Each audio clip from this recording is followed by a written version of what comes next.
You ever wonder how some of the world's biggest companies come up with these game-changing products that just seem to appear out of thin air? I'm talking about ideas that feel like they belong to a scrappy startup, not a corporate giant. Well, there's a hidden force behind it all, a kind of secret ingredient, and it has a name.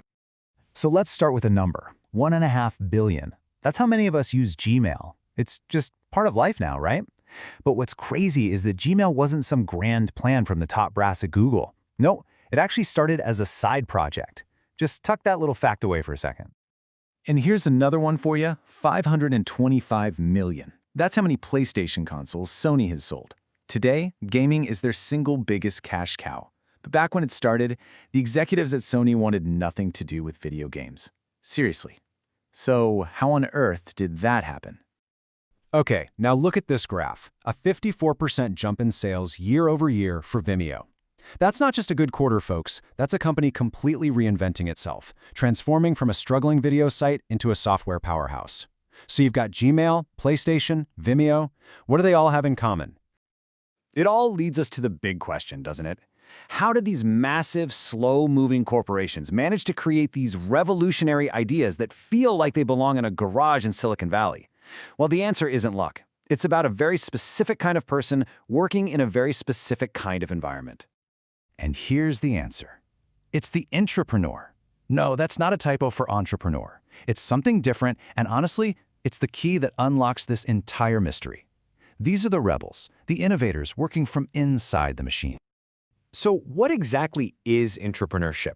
You can think of it as being an entrepreneur, but on the inside. It's all about having that same drive, that same creativity, that same push to build something new, but you're doing it within the walls of an established company. You get to channel all that startup energy without having to actually start from zero. And this is where it gets really interesting. An entrepreneur, they're out there risking their own money, their own savings. And let's be honest, the success rate is tough, only about 20%. But an intrapreneur, they get to use the company's resources, the company's capital. And the result? The success rate can shoot up to 80%. That is a massive difference. This Venn diagram really nails it. Intrapreneurship lives in that perfect sweet spot where three things overlap. You've got innovation, the new idea. You've got entrepreneurship, that relentless drive to build. And you have sustainability, the ability to create real, long-term value for the company. It's the fusion of all three. But of course, this kind of success doesn't just happen by magic. For intrapreneurship to really work, you need two things to come together perfectly. I like to think of it as a simple formula. You need the right seed and you need the right soil to plant it in. So first, let's talk about the seed. That's the intrapreneur themselves. What makes them tick? Well, they're proactive, always looking for that next problem to solve. They're naturally innovative thinkers. They usually have this incredibly deep knowledge of their market. And, this is a big one, they're not afraid to take risks. But we're talking calculated risks, not reckless ones. But even the best seed in the world can't grow on concrete. You have to have fertile soil, which is the supportive company. And that means getting real support from management, not just lip service. It means having access to resources. It means having the autonomy to actually run with an idea. And maybe the most important thing of all, a culture that's okay with failure. One that sees it as a learning opportunity, not a dead end. Okay, so that's the whole seed and soil theory. But what does it look like when it actually happens? Well, let's dive into the real-world story of a consultant named Larissa, who was working at the giant firm Deloitte and had a pretty big decision to make. So Larissa had this amazing idea for a platform that would connect businesses focused on social and environmental good. But she was stuck. She could leave and become an entrepreneur, have all the freedom but no resources. Or she could stay and risk her vision getting watered down by corporate culture.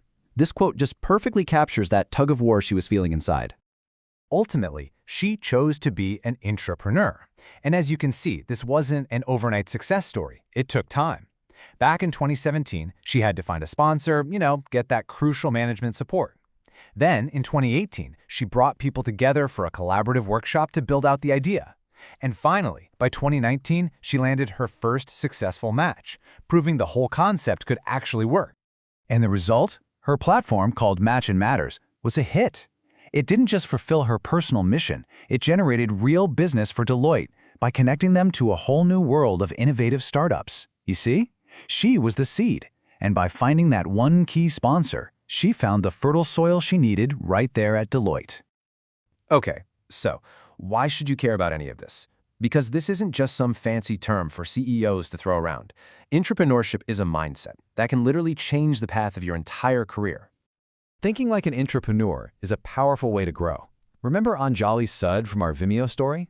She was the director of marketing who pitched a whole new business model. The company took a chance on her idea, it exploded, and guess what? They made her the CEO. That's what can happen when you start thinking like an owner, even when you're an employee.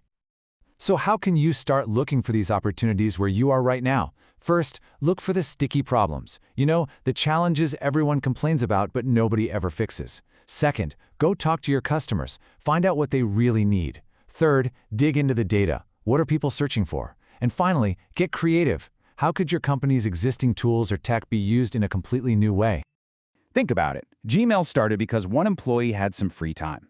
The PlayStation exists because one engineer just refused to give up. These weren't born in a boardroom. They came from a spark of entrepreneurial fire. So the question I want to leave you with is this. What billion-dollar idea is hiding inside your company, just waiting for someone like you to bring it to life?